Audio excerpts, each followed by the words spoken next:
grass-fed versus grain-fed beef. What is the debate between grass-fed versus grain-fed? People tend to believe that grass-fed is a healthier, more natural option than grain-fed. There are, of course, misconceptions on both sides, and a lot of the desire to know the difference, especially in recent years, is due to the advancements in science and technology. This has given us more of a desire to know what we are putting into our bodies. Now, my background on this topic before doing this research paper, this presentation, was very minimal. A lot of what I knew was based on hearsay. Was, of course, hearing the idea that grass-fed was healthier than grain, the negative side effects of hormones, different things like that. But of course, I had tasted grass-fed versus grain-fed beef. Now, it is not my goal to persuade you of one topic over the other, or one beef over the other.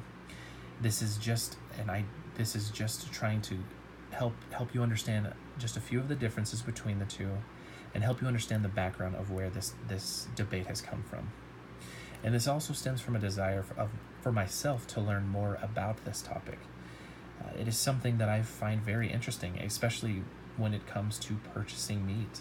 This is something that we deal with on a daily basis in that sense. Now, the background of this debate, older generations didn't debate over this issue. There was never a question of what they were eating or what they were putting in their bodies, because they knew exactly what they were producing. They typically ate what they produced or their neighbors produced. There has been an increased efficiency in feeding over the last few decades through feeding lots. This has been due to the increase in demand for meat and the increase in population. Another issue with the debate has been the idea that supplements and antibiotics or hormones are bad for human consumption. Now, through the advancements in science and technology, it has caused more chemicals or more products to be put into the produce that we eat. The increased interest of knowing what we eat has stemmed from this, because a lot of the time we can't understand what the products are or what these chemicals are that are in our products. Now, of course, the popularity of organic and natural options has been increasing over the years, as most of y'all know. There are stores completely dedicated to organic or more natural options, or even sections in grocery stores that are catered to that. Now, before feedlots, what did people do?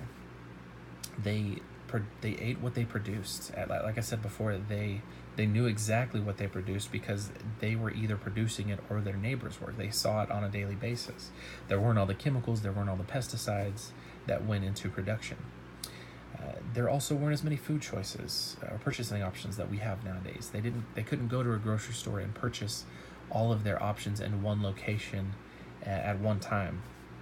And also they had to consume what they produced very quickly due to perishability.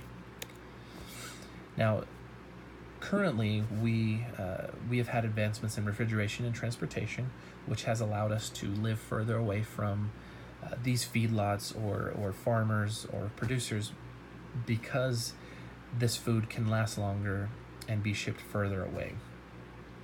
Now, something else that affects our economy and the way we choose food is marketing. Marketing plays a huge role in today's culture.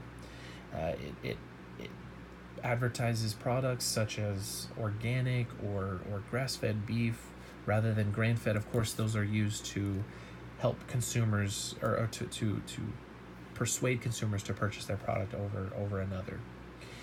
Now, also within recent decades, there has been the increase into cattle breeds, and this has been done through genetic engineering. We have been able to produce cattle that are tastier, that have a higher fat content, that can last in certain areas longer or better. Now, the differences between the two options. So regarding grass-fed cattle, due to their grazing habits, their meat tends to be more muscular, which tends to cause their meat to be more chewy.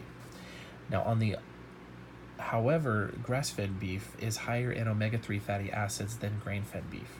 Now, this of course isn't on the same level as fish omega-3 fatty acids. That has much higher content than grass-fed, but the grass-fed is much higher than grain-fed beef.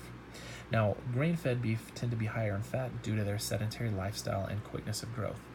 Now, this tends to be more sought after in the food industry due to fatty beef being more tender and more succulent. Now, there isn't enough information to conclude that there's a negative impact from the grain consumption of grain-fed cattle on the environment, more so than grass-fed.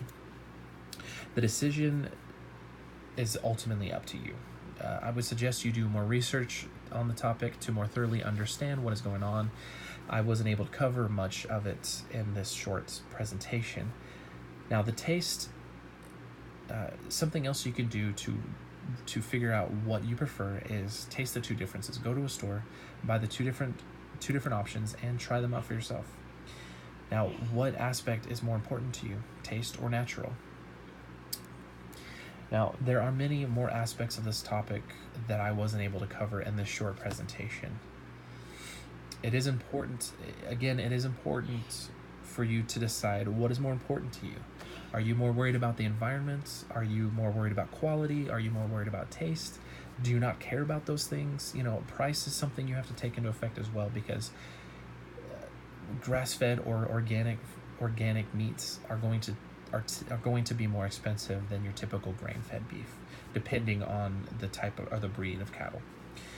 Now, this debate is nowhere near finished. It is going to continue for the foreseeable future. It is up to you to read up on it and to decide what you believe and what you want out of your beef. Thank you very much.